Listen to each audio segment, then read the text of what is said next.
after about 9 weeks in Europe, David Bryan, Publicity Director of the Opera House. Hello and welcome, Good David. morning, Maureen. It's really good present, starring in the Heretic, Morris West's new play. Hello, Bryan. Hello, Maureen. And you are an Englishman, aren't you? Yes, so they keep telling me. Yes. I've lived here for 2.5 years now, and I've applied for citizenship. I have to wait and see if I get knocked back or not. Is that true? You are really going to become an Australian? Oh, yes. Well, perhaps we should just give a brief outline of the play, The Heretic, because in actual fact it's based on a true story. Yes, it is. It's based on the story of Giordano Bruno, who was a sort of wandering scholar, defrocked priest, anarchist, anti-establishment. He was never anti-God or anti-Christ. No, that's very important that we say that. No. He lacked a certain degree of faith. He wanted to see everything. He wanted everything spelled out to him. But he's a cheerful guy. You know, he breaks all the rules and gets up the noses of the establishment and gets his comeuppance. Yes. So how did Morris West decide on this incident as a theme for the play?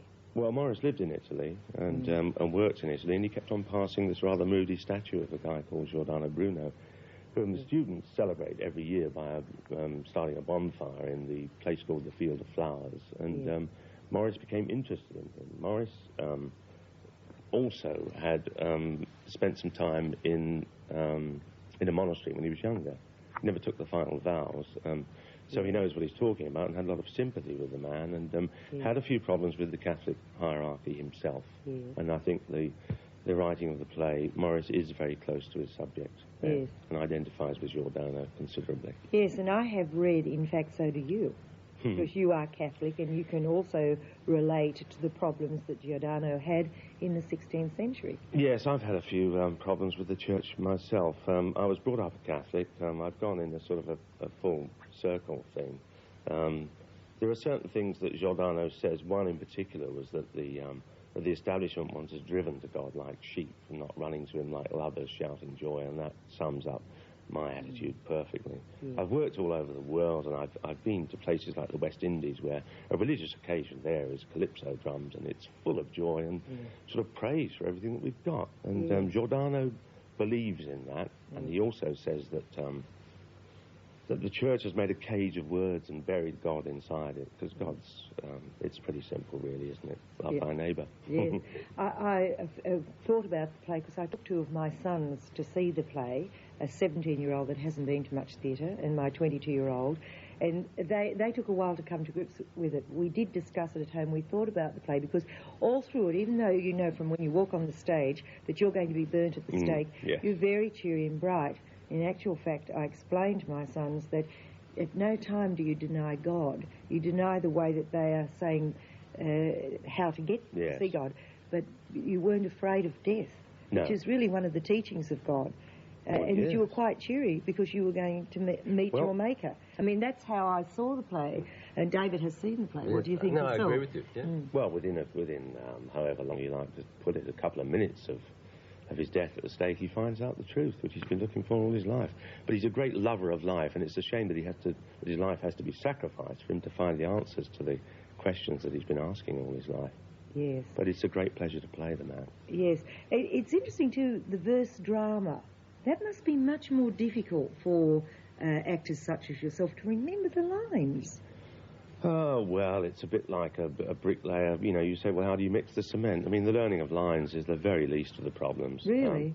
The fact that it's in verse does make it a bit difficult, but the difficulty is not learning the lines. The difficulty is not making it sound like verse. If you think of Shakespeare, the best Shakespeare productions, you see, you don't really notice they're in verse. No. You don't go for the metre. You go for the sense and the ideas, and the rhythm comes through. It's like a musical thing. You've got the rhythm going, but of course you're skating in and out of it all the time. Yes. But possibly that was the shock of going in and hearing you all speak in verse. Had we been forewarned that it was going to be something like Shakespeare, because we know what to expect with Shakespeare, and that sometimes we rebel against the fact that they change it, don't we, David? Sometimes they have a little play around with Shakespeare, it's not so good. And Morris West, I would regard as one of the most fascinating Australians that I've ever spoken to on the Good Morning Sydney show. Is he involved with the play very much?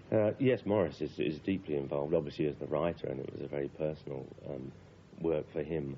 He didn't attend rehearsals all that often. No. He did not impose upon Bill Redman, the director, who should be cast as Giordano. Bill gave me the part, as far as I know.